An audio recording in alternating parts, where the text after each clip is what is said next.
Bonjour, je m'appelle Éric Bélanger. Un instant. Allez, vole! Bienvenue à cet épisode spécial de 70% estival sur la route de Noël. Je vais rencontrer quelqu'un chez lui à Matane qui m'a fait un plaisir de me recevoir et de nous donner de ses nouvelles. Alors nous allons retrouver M. Richard Destirrois chez lui à Matane grâce à la magie du montage. Merci. Mais bonjour, mais merci beaucoup Richard de m'accueillir chez toi pour un petit topo pour le douteux. En fait, je pense que les gens vont être très contents d'avoir de tes nouvelles. Ça fait quand même quelques années que... Ben, ça va faire 3 ans le 20 septembre que j'habite à Matane. En fait, j'habite dans la maison où je suis né, la maison qui a été à mon grand-père. Mon grand-père est décédé en 77. Ensuite, mon père a habité ici, il est décédé en 2018. Puis là, j'habite maintenant ici, puis je suis pas encore mort. Je suis encore là. C'est excellent. En tout cas, mais c'est super apprécié, c'est super le fun. Dans le fond, on t'a revu un peu avec le vinyle de l'Insomniac. Ouais. Fait qu'on peut dire que t'es un mélomane. Tu connais pas mal de choses. J'ai vu un peu ta collection de vinyles. T'as combien environ? Ben là, j'en ai à peu près entre 4000 et 5000, mais ça veut pas dire que c'est tout bon. Je me vois un peu comme un conservateur de musée. Je ramasse tout ce que je peux. Je classe ça par ordre alphabétique, anglais, français. Parce qu'en fait, quand Rock et Bézaré a commencé en mai 81, moi, ce que je voulais faire sérieusement, c'était vraiment une émission sur le rock. Ouais. Et le point de départ pour CIBL, la radio communautaire, c'était le rock de A à Z avec Guillaume Lepage, Richard Destirrois. D'où le A dans Guillaume Lepage et le Z pour moi. Et avec la gang avec qui j'étais, ils prenaient pas ça au sérieux, puis ça me fâchait. Je voulais les crisser à la porte, mais c'était pas évident. Et là, ça s'est mis à marcher Rock et Bézaré. Ça fait que j'ai mis de côté ce rêve-là d'animer une émission de radio rock. Et maintenant, je le fais sur 8 stations à travers le Québec, le réseau Arsenal Média. Et j'ai parti à un groupe qui s'appelle le Vinyle de l'Insomniac, où on a été longtemps, 300 à peu près pendant des mois de temps. J'étais déjà content d'avoir 300 personnes au bout de Facebook. Puis là, on est rendu passé 12 000. Et il y en a plus de 1000 qui sont en France. OK. Ça fait que le Québec. Ah, ben, j'adore ça. Ça va tout seul maintenant. OK. Puis en fait, c'est un petit peu ça. On voulait savoir un peu c'est quoi tes projets, qu'est-ce que tu deviens. T'en as parlé un peu, là, la radio, tout ça. Ben, c'est surprenant parce que quand je suis parti, j'ai été dans le bout de Montréal jusqu'en septembre 2020. Et quand je suis parti, moi, je m'en venais ici, j'en retraite. Je m'en viens dans la maison où je suis né, d'ailleurs. Puis là, je me disais, ma vie c'est fini, j'ai fait tout ce que j'avais à faire. Je m'ennuyais un peu. À un moment donné, j'ai écrit un texte plutôt touchant sur le décès de mon père, qui est décédé fin janvier 2018. Puis là, mon garçon, qui avait 19 ans à l'époque, il me dit, papa, c'est beau ce que tu as écrit, tu devrais écrire plus souvent. Puis là, j'ai dit, je sais pas sur quoi écrire. Il m'a dit, écris sur ce que t'aimes. Et là, ça a été instantané. À partir de ce moment-là, écrire sur ce que j'aime, j'étais entouré de musique, j'ai été longtemps à la radio, 25 ans, c'est quoi? Rencontrer des personnalités, j'ai vu beaucoup de choses. Fait que je me suis mis à écrire ça pour le fun, sur Facebook, sans aucune autre intention que de m'amuser. Une chronique que je sortais à minuit tous les soirs pendant des mois de temps, parce que je m'endors vraiment très tard. Et à ma grande surprise, il y a un éditeur de Laval, la maison d'édition Saint-Jean, qui m'a contacté en me disant au bureau, on lit tes textes, tu as déjà pensé faire un livre? Je n'avais jamais pensé faire un livre. Puis là, il m'a dit, Monsieur Paré de la maison d'édition, pourrais-tu nous envoyer tes textes? Et là, j'ai répondu, je sais pas comment. Parce que tout mon livre a été écrit à un doigt sur mon téléphone cellulaire. Okay. Ça m'a pris 1 an. Fait qu'ils ont envoyé quelqu'un de Laval pour venir récupérer mes textes. C'est devenu un livre. Puis en même temps, Arsenal Média, ils ont des stations partout à travers le Québec. Ils m'ont contacté pour faire en ondes ce que j'ai à peu près écrit dans mon livre. Et là, je suis encore là de midi à 1h. OK. Est-ce que c'est pas mal la musique qui te rappelle des souvenirs un peu plus... oui. C'est toute ta musique, des musiques plus récentes aussi? Ou, oui, il y a toujours de la musique un peu plus récente, mais là, mon show du midi, c'est vraiment classique rock. C'est vraiment les années 60, 70, 80, 90 et un peu plus. C'est surtout concentré sur les grands classiques du rock, mais tu sais, ça va facilement jusqu'à Radiohead puis des groupes plus actuels. Puis la même chose dans mon livre, je parle de groupes beaucoup plus récents. Mais c'est sûr que l'essence de ma vie, à quelque part, c'est les années 70-80. Parce que RBO, on a été en ondes à la radio longtemps dans les années 80, donc à CIBL, la radio communautaire, on choisissait notre musique qui était très rock, beaucoup de Québécois, très new wave punk aussi, ce qui jouait pas beaucoup ailleurs. Je suis resté pas mal avec ces préférences-là. Puis, est-ce que tu t'ennuies un peu de la ville? C'est des choses que tu... Ben, en fait, j'aime ça faire de la route. Tu vois, depuis là aujourd'hui, bon, on se parle, on est l'été à m'attendre. Depuis le début d'avril dernier, j'ai été 8 fois à Montréal. Je me fais souvent des fins de semaine. La radio, c'est la semaine. Puis souvent, après mon émission du vendredi, je pars. J'ai un garçon à Montréal, je m'entends bien avec mes enfants, ça fait que je vais les voir. J'ai été voir The Cure à Montréal. Mais je m'ennuie pas de la ville. Des fois, je m'ennuie de voir mes enfants. Mais j'ai un gars à Sherbrooke. Là, ma fille est en Australie. C'est un peu loin pour aller la voir. Mais non, j'ai pas d'ennui. J'ai fait pas mal tout ce que j'avais à faire en ville. Puis quand j'y vais, je me fais des week-ends où j'appelle mes amis, je vois mes amis, je vais voir des shows. Tu sais, je fais ça compact, là, mais je m'ennuie pas du tout. Ici, c'est le paradis pour moi. Là. C'est vraiment le fun. Là. Je suis ici seulement pour les vacances, là, puis c'est vraiment le fun à chaque fois. Là. Puis le télétravail a changé beaucoup de choses. J'ai un ami qui travaille dans l'industrie du jeu vidéo, il travaille de Matane. Il y a un gars qui s'appelle Sébastien Thibault, un graphiste illustrateur. Lui, il illustre dans le New York Times, Washington Post, partout dans le monde. Il fait ça de Matane. J'ai écrit mon livre d'ici, moi. Tu sais, je fais de la radio d'ici qui va vers d'autres villes. Fait que la technologie fait en sorte qu'il y a beaucoup de gens qui sont ici. Ça leur permet de travailler dans ce qu'ils aiment. Puis avec, on est à 1 minute du bord du fleuve. Puis tout est proche. Tout est à 10 minutes à Matane. De marche. Fait que c'est génial. Ok, j'aurais une question vraiment importante. C'est quoi ton crustacé préféré? Ah, moi, je mange des crevettes. J'adore les crevettes. C'est pas une réponse, là. Ben, tu sais, à Matane, c'est sûr. Ben, crabe, homard, pétoncle, la microbrasserie pas loin. Tu sais, il y a même un food truck proche de la marina où c'est juste des recettes à base de crevettes. Moi, je suis gagné à ça. Puis on a une excellente microbrasserie, la Fabrique ici, qui ont des recettes salade crevettes, toutes crevettes. Tu sais, j'adore les fruits de mer. Les fruits de mer puis la photo. Ouais, j'ai déjà été président d'honneur du Festival de la crevette. Ah oui? En 96-17 à peu près, oui. Ouais, à peu près 96-97. Président d'honneur, j'étais avec la mascotte Pincette, qu'on faisait des babayes dans la décapotable. Puis, s'il y a beaucoup d'articles photos ici, c'est que je refais, comme quand j'étais enfant, le magasin qui était à mon grand-père, qui est décédé il y a très longtemps. Fait que des vieilles caméras, des films, tout est fonctionnel. C'est juste pour m'amuser, là. Je rentre de quelque part puis je suis dans un musée. Mais tu m'avais visité un petit peu tantôt, c'est vraiment le fun, impressionnant, c'est vraiment d'époque, puis en plus oui, ça la veste de RBO. est prêtée, par exemple. Ok, prêtée. Oui, est-ce que tu pourrais nous parler de ta fameuse moustache? Ma moustache, je l'ai eue écoute, c'est légendaire. Je l'ai eue de 1976, donc j'avais 20 ans, jusqu'en 96. Oui, 76 à 96. Et puis, je l'ai coupée en direct à l'émission Shabada à TVA avec Grégory Charles, qui était animateur. Et mon garçon, en 96, avait 7 ans, il est né en 89. Et là, je lui ai dit, Patrick, quand tu vas te réveiller demain, parce que je l'ai laissé garder à la maison, quand tu vas te réveiller demain, je vais revenir, j'aurai plus de moustache. Et là, il s'est mis à pleurer. Mais à pleurer, là, j'étais super mal. Pendant 10 minutes, il pleurait. En me disant, papa, tu seras plus mon papa, parce que, tu sais, il m'avait toujours connu avec la moustache. Alors, puis je l'ai coupé parce qu'à un moment donné, j'avais été dans un gros party Musique Plus où il y avait à peu près 2000 personnes sur la rue Sainte-Catherine.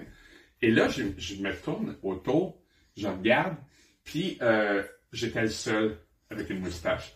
Et c'est pas pour faire du name dropping, mais à cette époque-là, je sortais avec Penelope McQuaid. Et Penelope, elle m'aimait bien, mais elle aimait pas ma moustache. Puis elle a essayé pendant des mois de me convaincre de la couper. Mais finalement, on a fait un petit setup avec Grégory Charles à la télé. C'était ton trademark quand même. Oui, ben en plus, dans toutes les ouvertures de RBO, dans la chanson de Rocky Belles Oreilles, il y a le beau, le grand, le petit, le gros, puis le moustachu. Fait que c'était vraiment mon image. Et c'est ça. Je l'ai eu pendant 20 ans. OK. Ouais. Ça, tu l'as gardé? Elle est accrochée sur un mur d'une cage au sport à quelque part. Puis depuis que t'es à Matane, ça, c'est encore là, c'est des gens au douteux et au bras qui veulent savoir ça, là, on me dit ça, là. Est-ce que t'as appris à jouer à Magic? Non! Non! Hey, Tommy Gaudet m'a demandé de poser la question tellement souvent. C'est sûr, mais là, en 3 ans, Matane... Non, je comprends pas. Écoute, les jeux de société, j'ai bien de la misère. J'ai jamais joué à un jeu vidéo de ma vie, sauf une fois, avec Giz de Pesmier, qui a des chroniques vidéo puis qui est collectionneur de jeux. Écoute, j'ai joué une fois, j'étais avec les justiciers masqués, Marc-Antoine Audet, Sébastien Trudel, puis il m'avait fait jouer Giz à un vieux The Price is Right. Et j'étais minable. Puis aussitôt que ça bouge sur un écran, j'ai le mal de mer. Je peux même pas embarquer sur un pédalo ou un kayak. Fait que non, j'ai pas appris. Mais j'ai une collection de cartes Pokémon d'origine que mon gars m'a laissé parce que ça l'intéressait plus. Mais Magic, je comprends pas le principe. Mais je te pose la question, mais moi non plus, je joue pas. Parce que toutes les fois que j'ai été à douteux puis que Tommy a posé la question à tout le monde, c'était toujours de quoi tu parles? Ben, c'est 99,9% des gens répondent ça. Tommy, t'es seul dans ton univers. J'ai vu sur ta page Facebook des vieilles photos, des vieilles images du Parti Rhinocéros. Est-ce qu'un retour en politique, c'est quelque chose qui t'intéresserait? Non, mais on m'a posé la question aux dernières élections municipales, à savoir si je voulais me présenter comme conseiller municipal à Matane. Et non, parce que c'est stressant comme job. Tu sais, on se moque beaucoup des politiciens, peu importe le parti, mais Pascal Bérubé, qui est notre député ici, il travaille tout le temps, 7 jours par semaine. Je le vois souvent samedi, dimanche à son bureau qui est au coin de la rue. Et non, je suis ici pour pas stresser. En fait, je fais juste des affaires que j'aime depuis que je suis ici. Je fais beaucoup de bénévolat, parce que c'était Alzheimer, entre autres, parce que mes parents sont décédés de l'Alzheimer. Mais plus rien de stressant. Rhinocéros, c'était drôle, ça marchait très fort. D'ailleurs, j'ai eu, moi, 1756 votes dans Hochelaga Maisonneuve à l'automne 84. Parce qu'il n'y avait pas de parti indépendantiste au fédéral. Et là, quand le Bloc québécois est arrivé, ben là, ça a mis de côté beaucoup le Parti Rhinocéros. Puis c'est un parti qui prônait la légalisation de la marijuana, mais là, c'est légal. Fait que, tu sais, la raison d'être des Rhinocéros est de moins en moins actuelle. Mais moi, j'ai eu bien du fun à faire la campagne électorale. J'ai adoré ça. Ouais. Dans le quartier où on était, c'est IBL, puis mon agent officiel, c'était Guy Lepage, évidemment. Comme c'est lui qui a écrit la préface de mon livre. Et quand Guy a écrit la préface de ce livre, qui s'appelle Le vinyle de l'insomniaque, il m'a dit, je l'ai écrit, mais je veux pas que tu lises avant que ça soit imprimé. Et sa conclusion, si j'avais à décrire mon ami Richard, je dirais ceci: Richard est une groupie de 14 ans dans le corps de son grand-père. Ah! Ça me définit. C'est gentil, avec des amis comme ça. Hein? Ouais. Fait que je l'ai ménagé loin de chez lui. Donc, ben, pour continuer, je vais pas te demander de faire une chronique, là, quand même. Là, je vais faire l'animateur, c'est 70% sur la route quand même, mais on va peut-être jouer à un petit jeu à la place. Dans le fond, je vais te nommer des événements ou une situation. Là, juste que tu me parles un peu d'un vinyle ou d'un band ou même d'une chanson précise, si t'as quelque chose qui te vient en tête. On va essayer ça. Qui te rappelle ça. Puis ce qui est mauvais, on va le couper au montage ou pas. Comme ils disent, à tout le monde en parle. Ah, mais non, c'est vrai, maintenant c'est en direct. C'est en direct. OK, mais on fait ça. Ah, on va faire aussi peut-être un indicatif, juste pour le fun, dire comme à Matane, comme on fait. Je sais pas si ça va être utilisé. OK. Mais bon. Hey, salut tout le monde de douteux.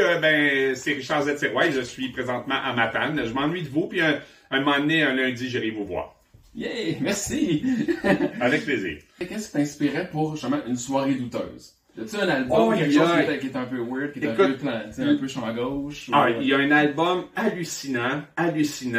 C'est un cours de dactylo donné par un prêtre.